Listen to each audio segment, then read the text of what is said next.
2 days. That's all it took for the global economy to flip upside down. 2 days, and the most important energy corridor on the planet, the Strait of Hormuz, effectively ceased to function. Since February 28, 2026, the world has entered the most dangerous energy shock of the 21st century. After joint U.S.-Israeli strikes, Iran retaliated across the region, making passage through Hormuz nearly impossible. This narrow waterway normally carries around one-fifth of the world's total oil supply. It began with the U.S.-Israeli Operation Epic Fury.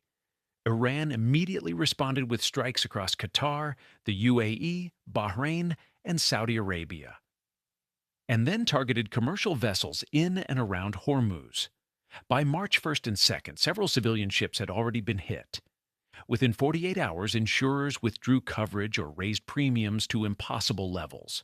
Major carriers, Maersk, MSC, Hapag-Lloyd, CMA-CGM, suspended all transits, meaning sailing through Hormuz became too dangerous or too expensive.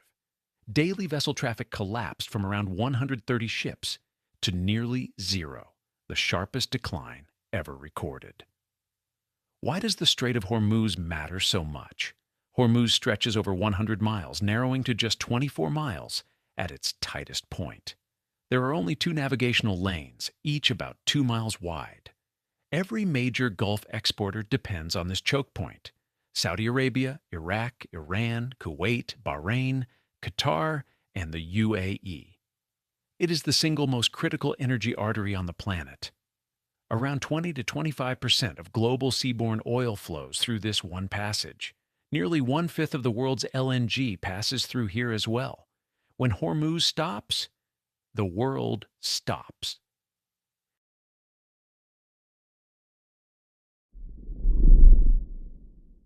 The global price shock was immediate. Oil surged past $100, then $126 per barrel, the fastest conflict-driven spike in decades. This disruption removes close to 20% of global oil supply, making it 3 to 5 times larger than the classic shocks of the 1970s or 1990s. LNG markets exploded as well. European gas prices jumped 24% within days. Fertilizers, chemicals, aluminum, industrial materials, all disrupted instantly. The world felt the shock far beyond oil and gas. Why doesn't rerouting fix it? In past crises, cargo ships could divert around the Cape of Good Hope. But for oil and LNG, rerouting is barely an option. There are not enough pipelines to replace the volume. LNG shipping is tightly synchronized. Vessels, terminals, and regas slots must align. Any interruption creates cascading delays. Daily transits fell from 129 to almost zero. Markets destabilized instantly. Can the world reopen Hormuz? The United States is considering a multinational naval escort mission, but most tanker owners will not risk their crews or their vessels. Even with sky-high insurance, a few ships have managed to pass by hugging the Iranian coastline, who's suggesting Iran allows selective transit on its own terms. Meanwhile, even OPEC cannot stabilize the market. When tankers cannot sail, storage fills, production shuts in, and the shock grows. 3 scenarios for the weeks ahead. Scenario 1, partial reopening. A secured corridor emerges, tankers return slowly, prices cool, but remain elevated due to a persistent risk premium. Scenario 2, selective transit. Iran allows only approved vessels to pass. Global markets enter a stop-and-go pattern. With constant volatility, this is currently the most likely scenario. Scenario 3, prolonged closure. Hormuz remains shut. The result?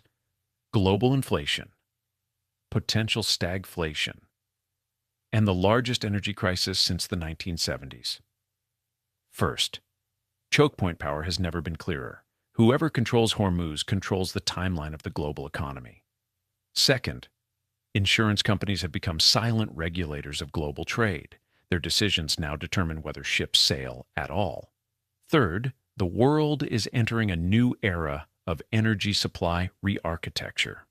New LNG contracts, floating storage, alternative pipelines, strategic reserves, and bilateral energy diplomacy are shifting from temporary measures to long-term strategy. If the Red Sea crisis was a warning shot, Hormuz is the main event. The key question is no longer when do we return to normal. The real question is, who writes the rules of the global energy system now? If you want a full anatomy of dominance breakdown, who profits and who loses from the 2026 Hormuz crisis, comment anatomy.